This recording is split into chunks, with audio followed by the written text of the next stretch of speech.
lagi dengan kakak. Kali ini kakak akan bercerita tentang ular yang licik.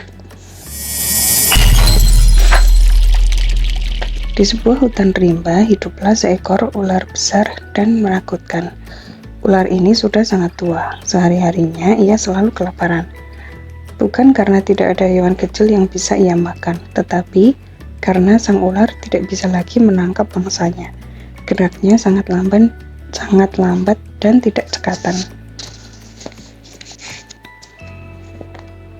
Dengan susah payah ia merayap mencari makanan. Akhirnya ia sampai di tepi sebuah rawa yang penuh dengan kodok. Wah, akhirnya aku menemukan begitu banyak makanan untuk bertahan hidup. Sang ular sangat gembira.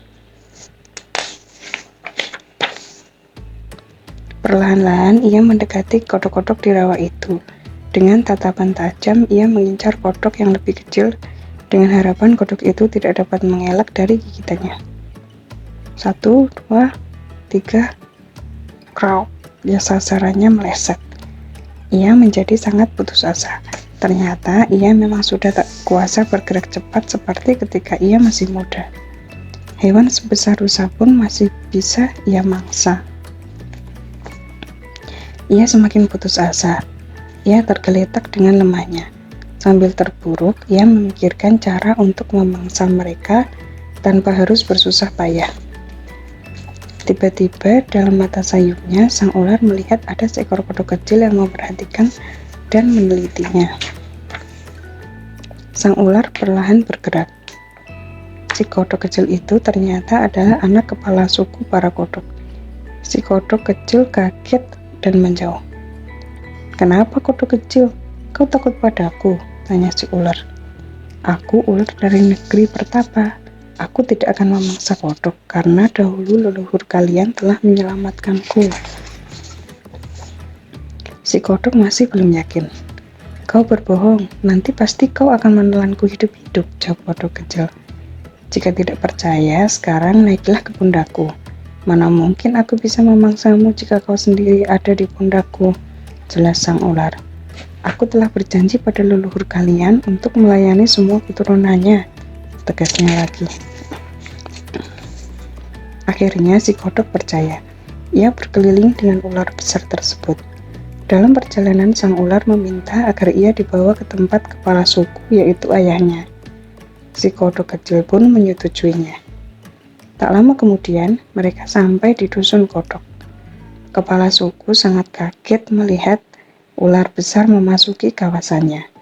Yang lebih mengagetkan, anaknya itu malah asik menaiki ular tersebut. Si kodok kecil menjelaskan perihal ular besar tersebut. Kepala suku pun menerimanya dengan tangan terbuka. Berhari-hari berlalu, sang ular selalu mengantar kepala suku dan anaknya kemanapun mereka pergi. Sampai suatu hari di perjalanan ia berhenti karena perutnya lapar. Ia meminta izin untuk memangsa beberapa kodok di dusun tersebut. Dan bodohnya kepala suku, ia mengizinkan sang ular untuk memangsa beberapa rakyatnya karena ia ingin tetap dilayani oleh sang ular.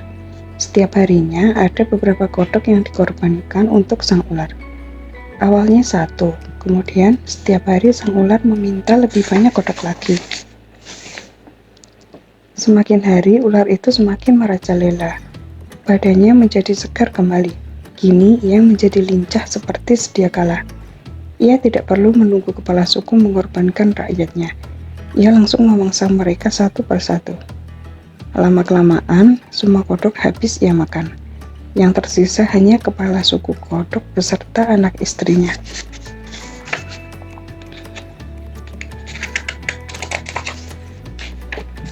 Kepala suku mulai merasa ada yang tidak beres. Ia yakin si ular ini licik dan berniat jahat dari awal. Dan ternyata itu bukan sekedar dugaan. Suatu hari, saat dalam perjalanan, ular itu memangsa mereka sekeluarga. Setelah merasa kenyang, sang ular kembali ke dalam hutan. Sungguh ular yang sangat licik. Sekian dulu cerita dari kakak, tunggu cerita selanjutnya.